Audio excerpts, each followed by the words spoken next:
on ne peut pas venir apprendre à des Africains ce que c'est que les droits humains. Vous prenez la Déclaration universelle des droits de l'homme de 1948. Elle a été construite 712 ans après la charte de Kurukanfuga. Ça veut dire que les droits humains, quand même, en Afrique, on sait de quoi il s'agit. Donc, vous prenez, vous dites, oui, Human Rights a fait un rapport, allez déposer parmi les rapports qui ont concouru à la prise de la résolution 1970 et la résolution 1973, ça veut dire 1970 et 1973, qui ont permis d'assassiner Kadhafi. Même on a dit que c'était pour aller créer une zone aérienne, d'exclusion aérienne. C'est une zone qui a été créée. On est intervenu jusqu'au sol, aller massacrer Kadhafi. Et après, on revient, on dit, non, les rapports qui ont été utilisés là, les preuves n'étaient pas consistantes. Voilà, ce sont des gens qui ont... Ça y est, sur le net, hein, vous pouvez taper. Et c'est sur cette base que Kadhafi, en 2025, vient même d'être condamné pour groupement de malfaiteurs et autres. Ça veut dire que les responsables de Human Rights Watch doivent aussi répondre en tant que malfaiteurs. On se rappelle, en septembre 2023, au moment où le Burkina Faso, le Mali et le Niger n'étaient pas fréquentables par certains, y compris même leurs propres frères africains, vous avez pris la parole à la tribune des Nations Unies. Vous avez tenu des propos assumés et forts. Vous avez eu à dire devant l'histoire qu'on est fatigué. On est fatigué de la condescendance, on est fatigué de l'arrogance, on est fatigué de la suffisance. Vous ne vous êtes pas seulement limité à ces mots. Lorsque vous êtes rentrés, vous et l'ensemble du peuple togolais, avec le président du Conseil en tête, vous avez créé toutes les conditions pour que nos matériels pour défendre et protéger nos populations ont été libérés. Et jusqu'à l'heure actuelle où nous prenons la parole, avec tout ce que nous avons traversé comme difficulté, nous n'avons pas entendu une seule seconde que le Togo a fermé ses frontières à ses frères.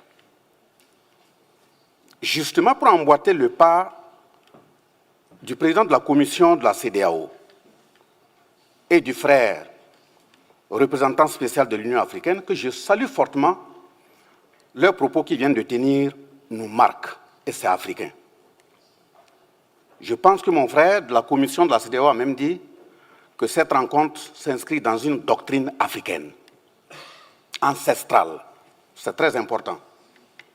En le disant ainsi, Monsieur le ministre, le fait de libérer le matériel n'est pas fermer les frontières à vos frères, mais également cette instance qui se veut comme arbre à palabre. Je me réfère à l'article 33 de la charte de Kurukanfuga de 1236, qui institue cet arbre à palabre. Et le fait que vous n'avez jamais trahi vos frères africains, c'est aussi inscrit à l'article 30 de la charte de Kurukanfuga de 1236. Et le fait, justement, que vous venez en aide à l'ensemble de vos frères africains, c'est aussi le contenu de la charte de Kurukanfuga de 1236. Donc, moi, je vous salue au nom des ancêtres. Et justement, ceux qui parlent au nom des ancêtres africains, s'ils sont des Africains, bien sûr, ils doivent savoir qu'ils doivent avoir un comportement bienséant et correct. Parce que les ancêtres, eux, ils ne demandent pas à ce que vous venez vous expliquer ce que vous avez fait et puis repartir. Quand ils viennent, c'est pour vous appeler pour de bon. Donc, on a intérêt à bien se comporter. Et de ce point de vue, vous allez me permettre de saluer l'ensemble des peuples frères à travers le monde qui soutiennent le pays de l'AES. Et nous saluons fortement l'ensemble des gouvernements qui ont pris l'orientation de leur peuple, qui nous soutiennent et qui comprennent les pays de l'AES. Mais s'il y a des dirigeants qui n'ont pas encore changé leur carte mémoire à comprendre que le monde va dans un sens bien déterminé qui n'est pas le leur, ils ont intérêt à se réveiller très vite. De toute façon, nous avançons. Le combat qui est mené au niveau du Sahel n'est pas une aumône de souveraineté qui est demandée. C'est un combat de conquête pour notre souveraineté. Et de ce point de vue, mon propos s'articule autour de deux clichés à clarifier, parce que nous constatons qu'à travers les discours, et même les questions de droits humains qui sont évoquées, il y a des plans stratégiques d'assassinat de nos dirigeants qui sont en vue. Et quand je parle de plans stratégiques d'assassinat des dirigeants, il faut que mes propos soient précis, afin qu'on puisse comprendre.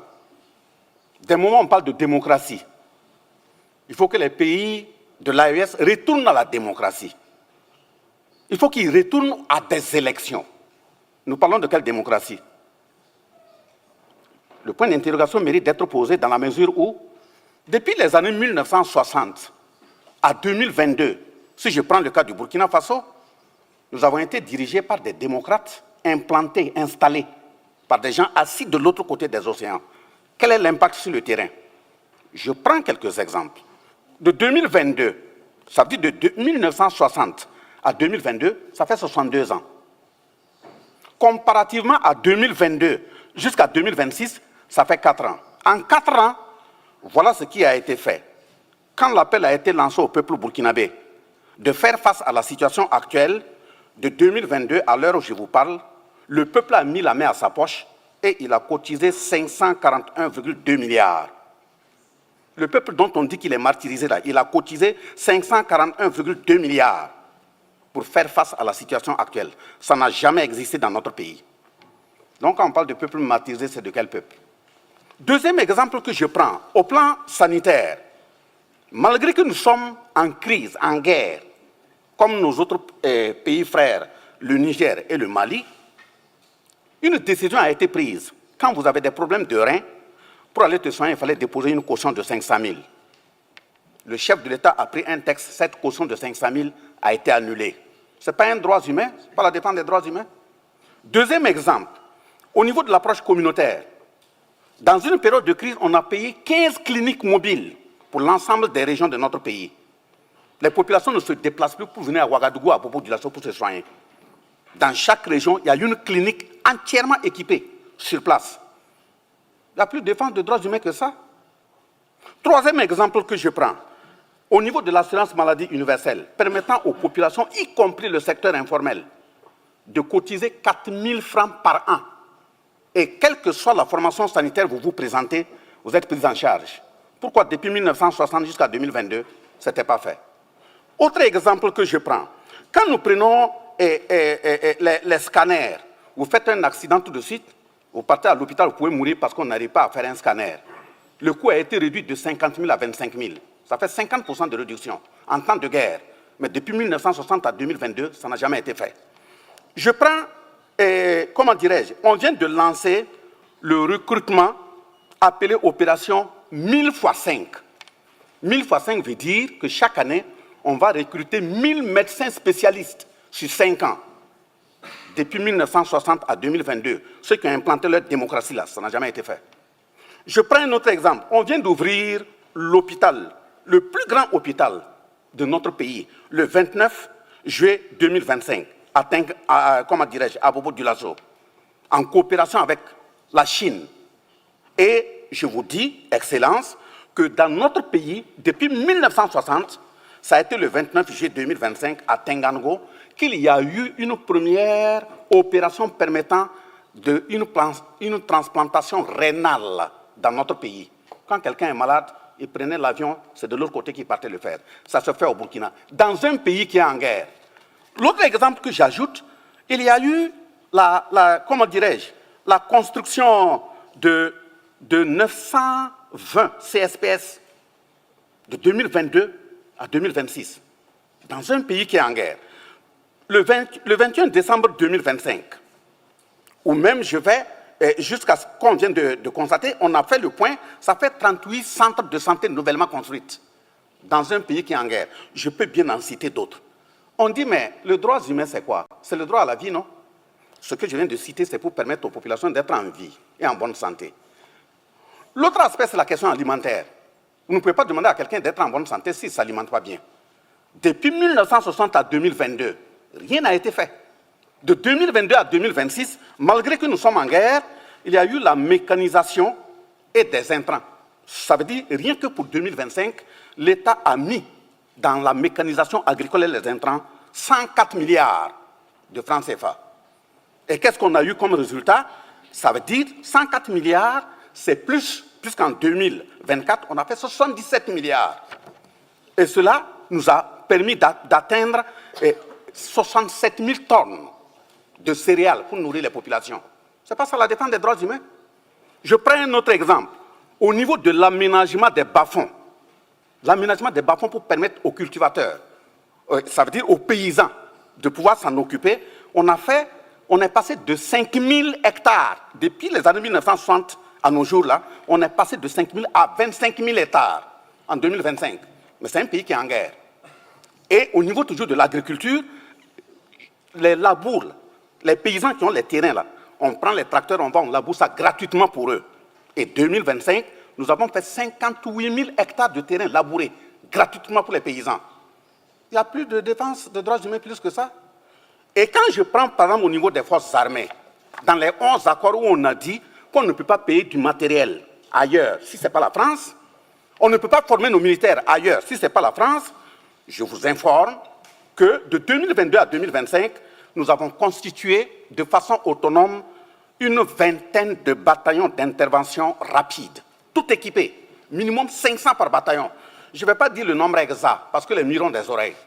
Et comme c'est des questions militaires, si je donne, vous pouvez vous préparer et puis venir. Je ne donnerai pas tout. Je donnerai des environs. C'est moins, c'est plus, vous n'allez pas le savoir. Deuxième exemple, on a constitué une dizaine de groupements d'unités mobiles d'intervention de la police. Ça y est sur le terrain. On a constitué des légions de gendarmerie sur tout l'ensemble du territoire. Près de 10 escadrons de gendarmerie mobile. Ça y est sur le terrain. Le nombre de bases aériennes de 1960 à 2022, c'était une seule. Aujourd'hui, on en a 4, de 2022 à 2026. 4 bases aériennes. Voilà, mais je dis, je donne approximativement, pas du tout.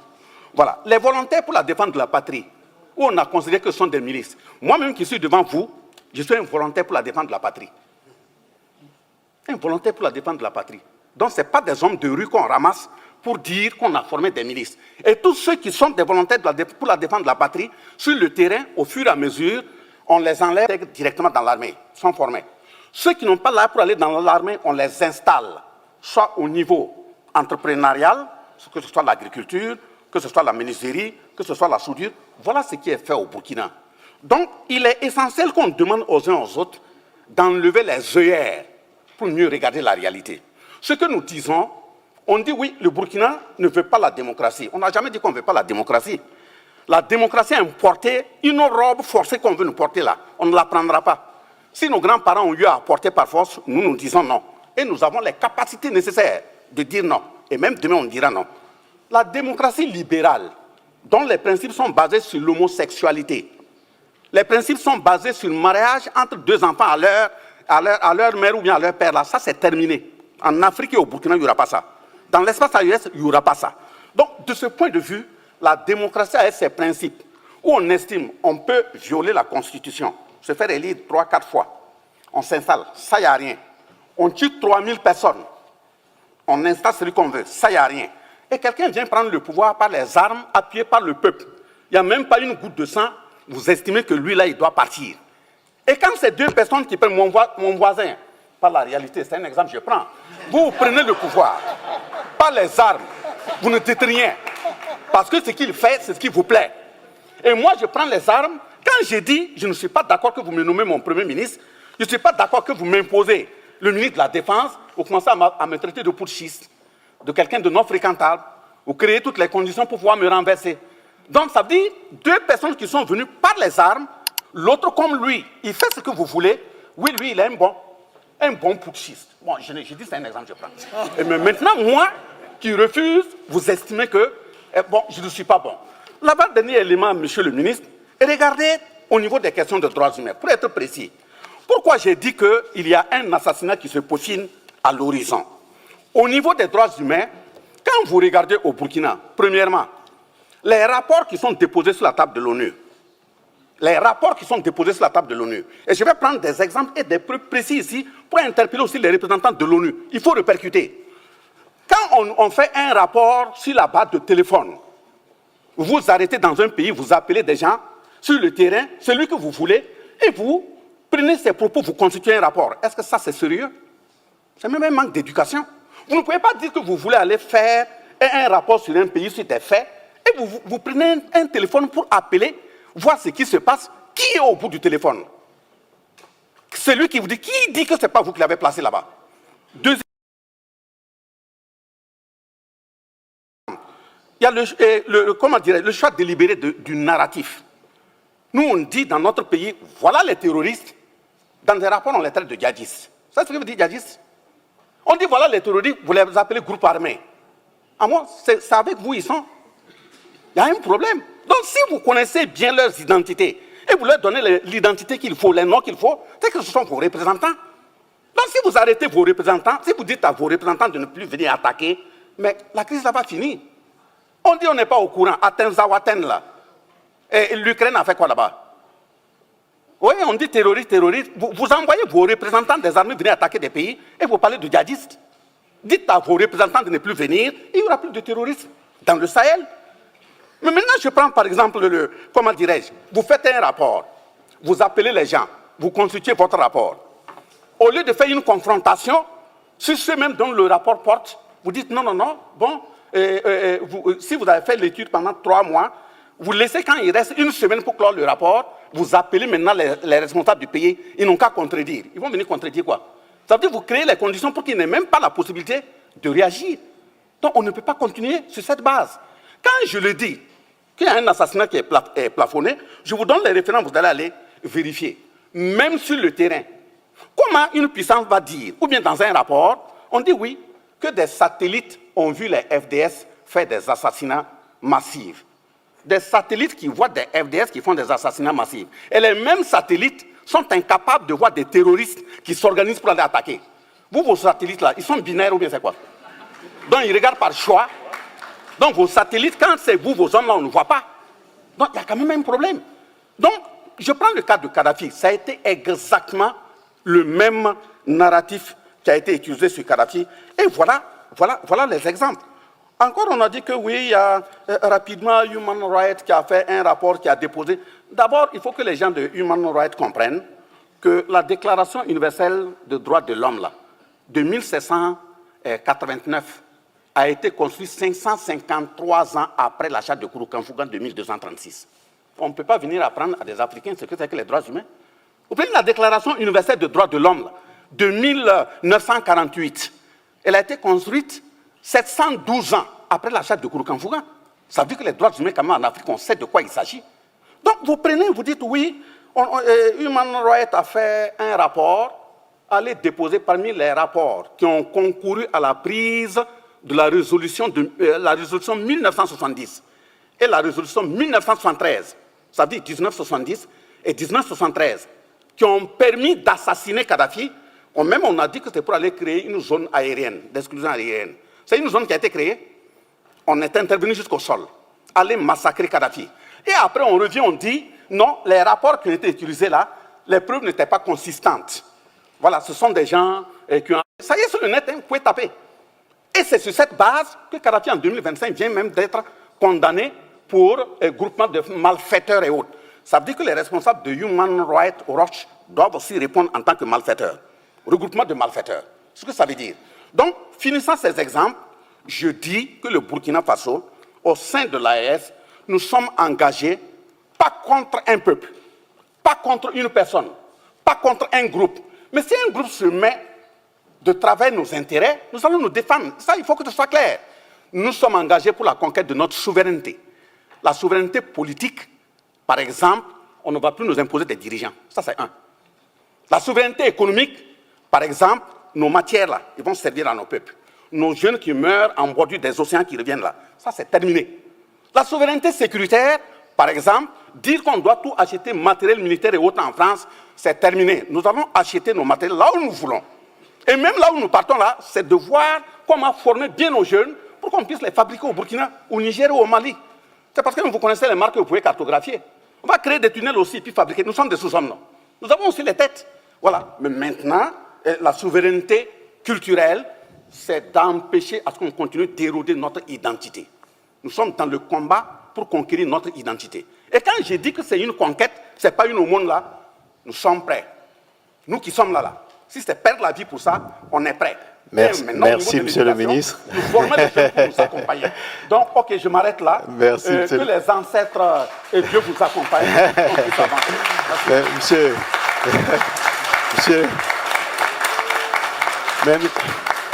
Monsieur le ministre, moi je suis un peu surpris. Je pensais que vous êtes géologue de formation. Non, quand je parle comme ça, les ancêtres sont derrière moi.